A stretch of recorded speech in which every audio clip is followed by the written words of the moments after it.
Shrimad home remedies में आपका स्वागत है और हम आपको बताएंगे जीएसटी व्यवस्था जो लागू हो रही है 1 तारीख को, तो उसके लागू होने से पहले आपको क्या क्या चीज़ें खरीद लेनी चाहिए। नई कर व्यवस्था 1 जुलाई से लागू होने वाली है। कुछ वस्तुएं जीएसटी के तहत टैक्स बढ़ने के कारण महंगी होने वाली है।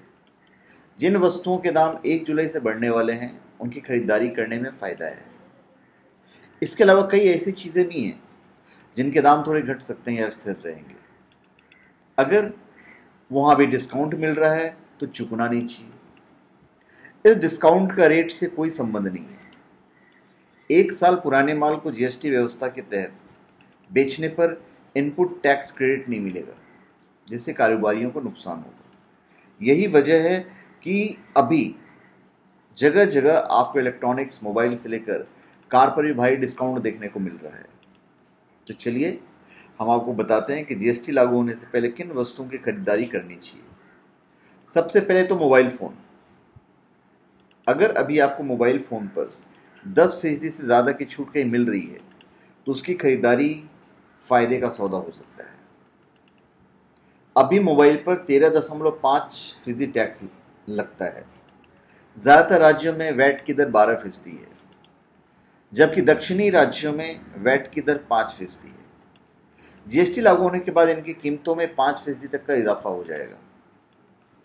इंपोर्टेड मोबाइल फ़ोन पर रेट घटने और देसी मोबाइल फ़ोन पर सरकारी मदद के बावजूद मोबाइल के दाम या तो स्थिर रहेंगे या फिर उनमें बढ़ोतरी हो सकती है। फिर लैपटॉप या डेस्कटॉप। वर्तमान कर व्यवस्था के तहत ब्रांडेड लैपटॉप या डेस्कटॉप पर 15% की दर से टैक्स लगता है। जीएसटी लागू होने के बाद इन पर 18% की दर से टैक्स लगाया जाएगा। जानकारों ने जो अनुमान लगाया है उसके अनुसार अगर लागत मूल्य को स्थिर माना जाए तो इनकी कीमतों में 5% तक का इजाफा हो सकता है।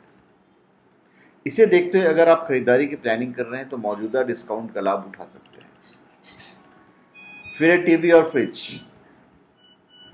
मौजूदा व्यवस्था के तहत टीवी और फ्रिज पर 23% टैक्स लगता है, 23%। अलग अलग राज्यों के नज़रिए से देखें तो इस पर टैक्स की मौजूदा दर 23 से 28% है। जीएसटी लागू होने के बाद टैक्स की दर 28% हो जाएगी। इससे इनका महंगा होना तो तय है। विशेषज्ञों की माने तो अगर 1 साल पुराने माल पर बड़ी छूट मिल रही है तो मौका नहीं गंवाना चाहिए। अगर नहीं तो फिर फेस्टिव सेल का इंतजार करें, क्योंकि 1 जुलाई के बाद डीलर्स पर बाकी स्टॉक 6 महीने में निकालने का दबाव होगा। तो धन्यवाद।